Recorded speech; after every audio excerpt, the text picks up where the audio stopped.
Avant de commencer ce tuto, n'hésitez pas à vous abonner, à liker et à commenter, mais aussi à activer la cloche pour recevoir une notification dès la sortie des prochaines vidéos. N'oubliez pas que la chaîne a besoin de vous, alors n'hésitez pas, si vous le pouvez, à nous soutenir en cliquant sur le lien donation dans la description de cette vidéo. Merci à toutes et tous par avance. Bonjour à toutes et tous, continuons de découvrir les nouveautés de cette version 10.8 avec cette fois-ci l'ajout de deux nouveaux outils. Alors je mets les guillemets sur le mot nouveau, mais nous en reparlerons plus tard dans ce tuto. Et ces deux outils s'intitulent tout simplement Slip Tool, donc en français outil coulissé, et Rotate Tool, en français outil pivoté. Alors, même si ces deux outils seront quasiment identiques, on va voir qu'il subsiste une toute petite différence, mais pour cela, faisons un petit exemple. Alors ici, j'ai une partie de Rode en MIDI et en audio. D'ailleurs, ces outils seront utilisables aussi bien sur des fichiers audio que sur des fichiers MIDI. Alors, on va utiliser le tout premier outil, comme ceci. Et on va voir ici que on va pouvoir déplacer nos événements à l'intérieur même de la région. Mais si vous déplacez trop vers la droite ou trop vers la gauche, eh bien évidemment, ce qu'il y a avant et ce qu'il y a après, s'il y a quelque chose, eh bien vous le verrez. S'il n'y a rien, eh bien vous ne verrez rien. Donc ça fera un blanc. On le voit bien ici. Si je déplace complètement ma partie vers la gauche, eh bien ici je me retrouve avec une partie de la région MIDI qui est vide. Et si je fais la même chose dans l'autre sens, eh bien pareil, on aura le début de la région qui sera vide. Alors, l'intérêt de cet outil, c'est, par exemple, si vous avez une suite d'accords comme ici,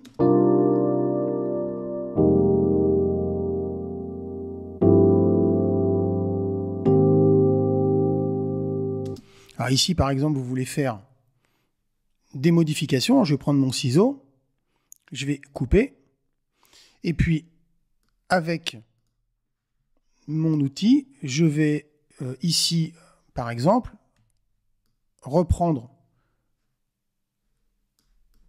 une autre partie. Par exemple, on va prendre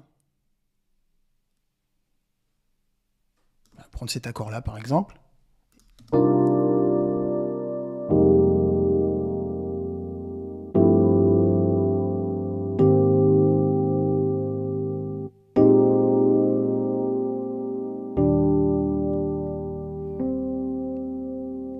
Ça permet de modifier un petit peu l'arrangement et de pouvoir tester différentes solutions. Alors ça, c'était pour l'outil coulissé, mais on va voir qu'avec l'outil pivoté, eh bien, on va pouvoir faire la même chose. Ici, on va prendre comme exemple une piste audio. Mais l'avantage de l'outil pivoté, c'est que même si vous déplacez à gauche ou à droite la forme d'onde, eh bien, vous aurez toujours quelque chose avant et après. Autrement dit, c'est un peu comme si le fichier était mis en boucle et que cet outil permette de faire défiler à l'intérieur de la région eh bien, son contenu, mais en boucle. Donc, ce qui fait qu'on peut toujours se retrouver avec quelque chose, on n'aura pas de vide. Donc, par exemple, ici...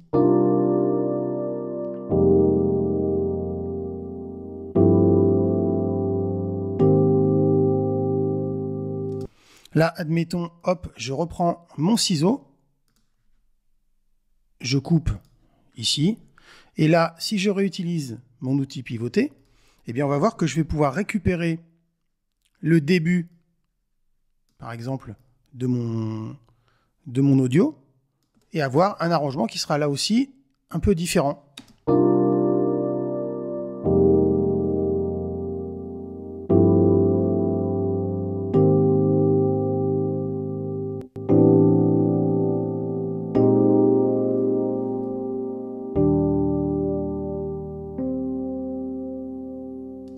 Donc deux outils qui auront un usage qui sera très très similaire, mais avec le premier, l'outil coulissé, vous ferez coulisser le contenu de la région aussi bien vers la droite que vers la gauche, mais si vous n'avez rien avant Et après, eh bien, vous aurez un espace vide. Alors que là, avec l'outil pivoter, eh bien, c'est un peu comme si le contenu de votre fichier audio était mis en boucle à l'intérieur de la région. Et quand vous allez déplacer son contenu, eh bien, vous aurez toujours la totalité de son contenu mis en boucle à l'intérieur sans avoir de vide. Donc, c'est la petite subtilité qu'on aura entre les deux outils. Alors, maintenant, dans mon introduction, je mettais entre parenthèses le mot « nouveau » car, en effet, Apple nous a un peu, entre guillemets, roulé dans la farine. Alors, je vais vous expliquer pourquoi. Parce que si on se rend dans le menu des commandes globales, on va s'apercevoir que, regardez-moi ça, eh bien, les outils existaient déjà. Alors ça a été un tout petit peu renommé, on a appelé ça coulisser au lieu de glisser. Rotate a été remplacé, rotation entre guillemets en français, par le mot pivoter en français, mais c'est exactement la même chose. Donc on avait déjà des outils attribués à ces fonctions-là.